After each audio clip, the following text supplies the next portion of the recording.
நம்ம சேனலில் என்ன பார்க்க போகிறோன்னா சப்பாத்தி நூடுல்ஸ்.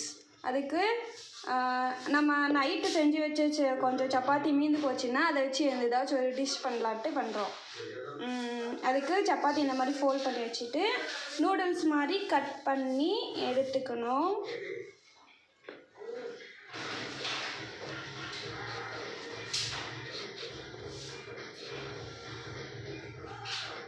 பார்த்திங்கன்னா எடுத்துட்டு இங்கே பாருங்கள் இந்த மாதிரி. அதுக்கப்புறம் அதுக்கு தேவையானதெல்லாம் பார்க்கலாம். வெங்காயம், தக்காளி, பச்சை மிளகா, அப்புறம் கொஞ்சம் மஞ்சள் தூள் அந்த மாதிரி எல்லாம் இஞ்சி பூண்டு பேஸ்ட் நம்ம செய்ய போகலாம். ஒரு பேனில் கொஞ்சமாக ஆயில் போட்டுட்டு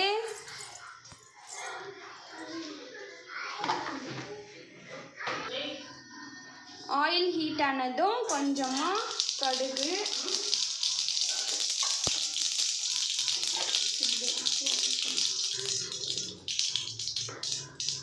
அப்புறம் வெங்காயம்,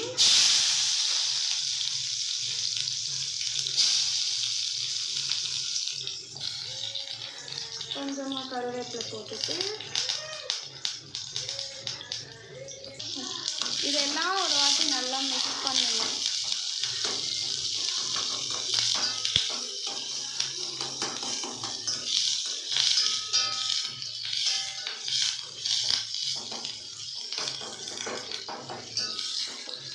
வெங்காயம் நல்லா வதங்கட்டும்.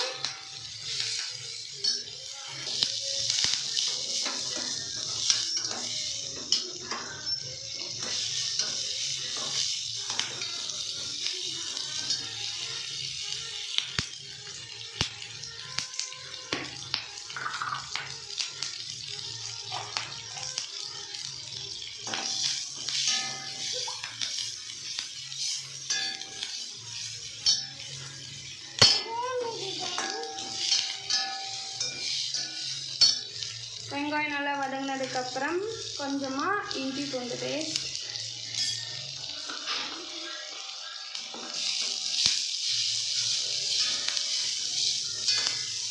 அந்த பச்சை வாசனை போகிற வரைக்கும் வதக்கிட்டு நெக்ஸ்ட்டு நம்ம தக்காளியை ஆட் பண்ணிக்க போகிறோம்.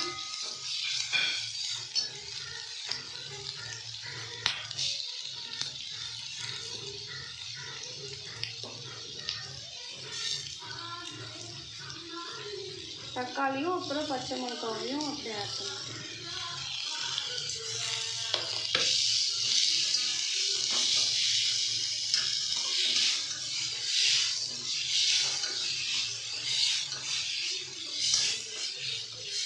தக்காளி நல்லா வதங்கட்டும்.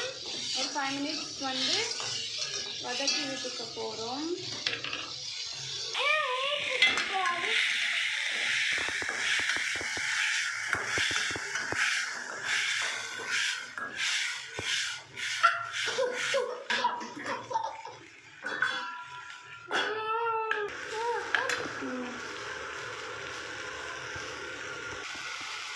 தக்காளி நல்லா வெந்ததுக்கப்புறம் கொஞ்சமாக மஞ்சள் தூள், அப்புறம் சீரகத்தூள்,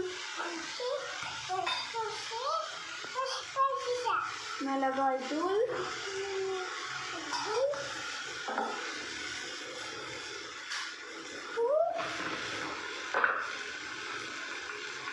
அப்புறம் இந்த டிஷ்ஷுக்கு தேவையான உப்பு.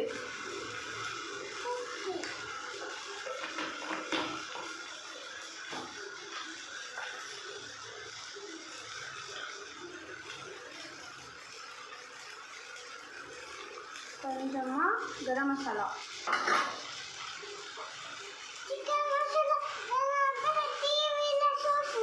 எல்லாமே போட்டு நல்லா மிக்ஸ் பண்ணிக்கணும். ஒரு 2 மினிட்ஸ் அந்த மாதிரி குக் பண்ணிவிட்டு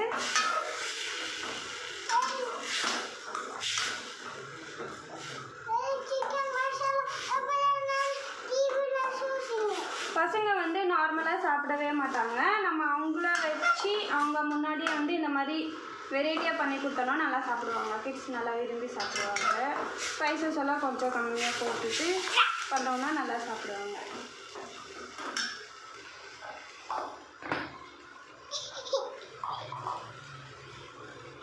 இது நல்லா வதங்கினதுக்கப்புறம் நம்ம வந்து இந்த கட் பண்ணி வச்சுக்கிற சப்பாத்தியை ஆட் பண்ண போகிறோம்.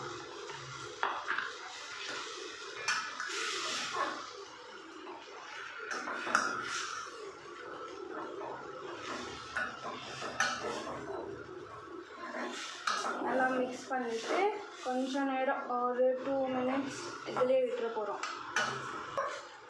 இந்த மாதிரி நல்லா கோட் பண்ணிவிட்டு ஒரு 2 மினிட்ஸ் வந்து சிம்மில் வச்சு க்ளோஸ் பண்ணிவிடுங்க. நம்ம நார்மலாக வந்து சாஸஸ் எல்லாம் ஆட் பண்ணி பண்ணலாம். ஆனால் இப்போ வந்து நம்ம வீட்டில் இருக்கிற திங்ஸை மட்டும் வச்சு பண்ணியிருக்கிறோம்.